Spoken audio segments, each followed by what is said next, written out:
মা এখনো নীলষষ্ঠী করে। মেয়ের বিয়ে হয়েছে বহু বছর হলো। ছেলে চাকরি সূত্রে দূর বিদেশে, সেটাই এখন তার ঠিকানা।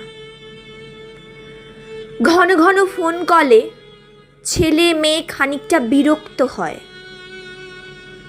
অহেতুক সময় কাটানোর মতো সময় তাদের নেই।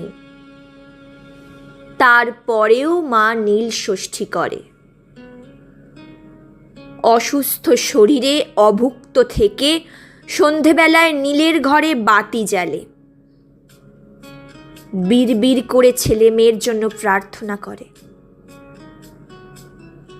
পঞ্চপ্রদীপের তাপ নিয়ে আসে আঁচলের খুঁটে বেঁধে। ভিডিও কলে সে তাপ ছোঁয়ায় ছেলে মেয়ের কপালে। তারপর মা উপোস ভাঙে। ছেলে মেয়ে ভাবে মা বড় ব্যাকডেটেড, তারপরেও মা নীলষষ্ঠী করে। এ সংসারে তার চাওয়ার দাম এখন যৎ সামান্য জেনেও।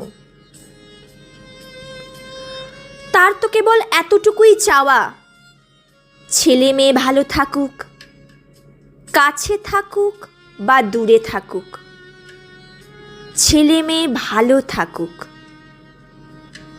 ব্যাস।